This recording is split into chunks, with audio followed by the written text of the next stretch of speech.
Viewers, আমি Parvez Ahmed, Dhaka stock market চ্যানেলে স্বাগতম। আশা করি আল্লাহর রহমতে সকলে ভালো আছেন, সুস্থ আছেন। তো আজকে মোটামুটি লেনদেনের পরিমাণ দেখেন 5,588 কোটি টাকার মতো, এবং মার্কেট শুরুতে মোটামুটি একটা ভালো একটা পজিটিভ টার্ন নিয়ে বেশ বড় একটা উত্থান দেখায়, এবং আস্তে আস্তে মার্কেটে একটু নিচের দিকে আসার চেষ্টা করতেছে, আমি যেটুকু দেখতে পাচ্ছি।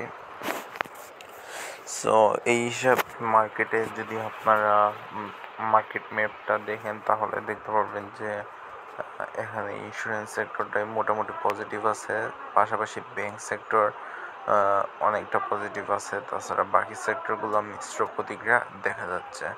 সো এই জায়গায় শুধু ইন্স্যুরেন্স সেক্টরই আমি বলতে পারি যে সবচেয়ে ভালো পারফরমেন্স আছে বর্তমানে। তো আমি ইন্স্যুরেন্স সম্পর্কে আপনাদেরকে 5 দিন আগে একটা ভিডিও দেওয়া ছিল, সেই জায়গায় বলা ছিল যে দেখেন আমরা ব্যাংকে একটা মোমেন্টাম দেখতে পেলাম, তারপরে আমরা টেক্সটাইলে মোমেন্টাম দেখতে পেলাম, তারপরে ফাইন্যান্সিয়াল ইনস্টিটিউশনে একটা মোমেন্টাম দেখতে পেলাম, তারপরে আপনার সবগুলো মোটামুটি পেপার সেক্টরে একটা ভালো একটা মোমেন্টাম দেখতে পারছি। তারপরে আইটি সেক্টরে অনেকগুলো শেয়ার যেগুলা সাপোজ ISN লিমিটেড, তারপরে ইনটেক, এগুলো মোটামুটি একটা পজিটিভ দ্বারায় বাড়ছে, কিন্তু যেটা পজিটিভ সেটা বাড়ে নাই। আচ্ছা, যাই হোক, সবগুলো সেক্টরে মোটামুটি আমরা একটা পজিটিভনেস দেখতে পাচ্ছিলাম, কিন্তু সেই তুলনায় আমরা ইন্স্যুরেন্সে কোনো প্রকার মোমেন্টাম দেখতে পাইনি।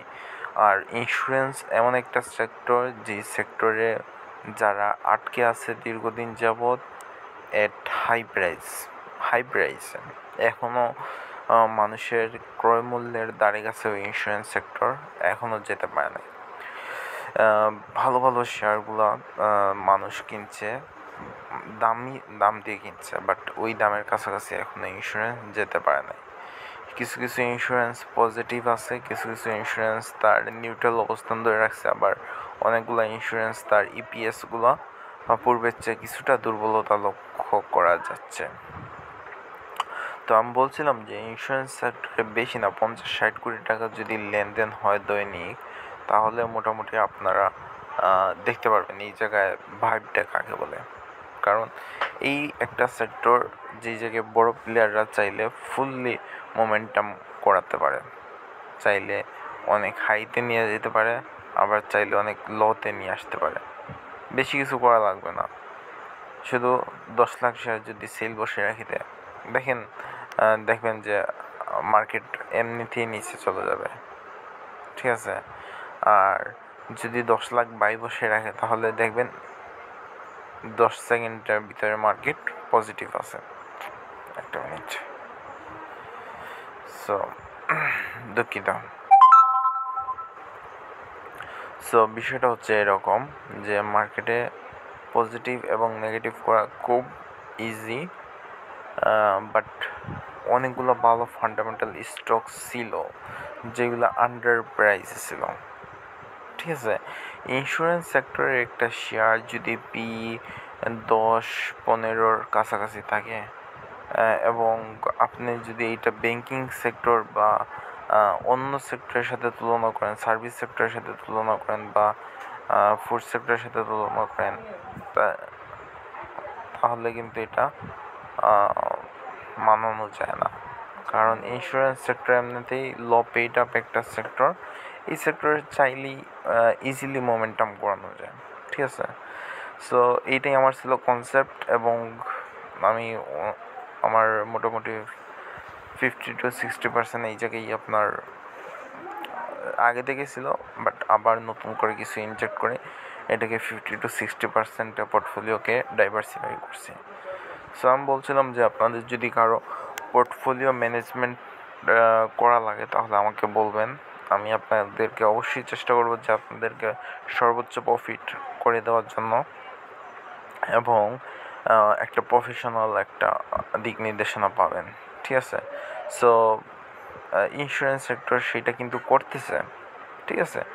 এখন ইন্স্যুরেন্স সেক্টর কতটুকু পড়ে যাবে সেটা সম্পর্কে কিন্তু আমরা বলতে পারি না। বাট পূর্ববর্তী ইতিহাস অনুযায়ী ইন্স্যুরেন্স সেক্টরকে অ্যাটলিস্ট 50 পয়েন্টে যাওয়া উচিত।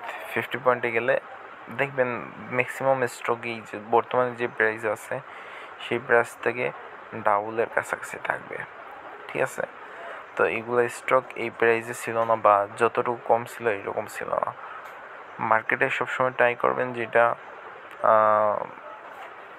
ফেয়ার ভ্যালুতে পাওয়া যাচ্ছে, আন্ডার ভ্যালুতে পাওয়া যাচ্ছে, ওইগুলোতে পিক করার জন্য। এখন ইন্স্যুরেন্স দৌড়াবে কিছু সময়, হয়তো বা আটকাবে, তারপরে আবার দৌড়াবে, কারণ আপনারাই আছেন, ঠিক আছে। এখন আপনারা কিনবেন, আপনারা কিনে কিনে এগুলোকে অনেক উপরে উঠাবেন। যেমন সোনালী পেপার কিছুদিন আগে 150-এর কাছাকাছি ঘোরাঘুরি খাচ্ছিল, এখন 250 চলে গেছে, এর উপরে আছে। যাই হোক, প্রত্যেকটা স্টকের ফেয়ার ভ্যালু জানতে হবে। যখনই আপনি ফেয়ার ভ্যালু থেকে নিচে কিনবেন, হয়তো বা এটা 1 বছর 6 মাস অপেক্ষা করতে হবে, বাট এক সময় না এক সময় আপনি এই জায়গা থেকে 20-30% রিটার্ন জেনারেট করতে পারবেন। আপনার কোনো ভয় নেই, এইটা মার্কেট, এই জায়গায় আপনি আছেন, এই জায়গায় থাকবেন, ঠিক আছে। শুধু দরকার কি, কোম্পানিটাকে স্ট্রং হতে হবে, কোম্পানিতে ভালো মোমেন্টাম আসতে হবে, এইটুকু অপেক্ষা করতে হবে। তো ভালো থাকবেন, সুস্থ থাকবেন। নেক্সট ভিডিওর জন্য অবশ্যই কমেন্ট করবেন কোন সেক্টর বা কোন শেয়ারের উপরে আপনারা অ্যানালাইসিস চান। আমি চেষ্টা করব যে আপনাদের রিপ্লাই দেওয়ার জন্য, এবং আমার যদি মেম্বারশিপ নিতে চান অবশ্যই আমার সাথে যোগাযোগ করবেন, আমি আপনাদেরকে সর্বোচ্চ চেষ্টা করব। আল্লাহ হাফেজ।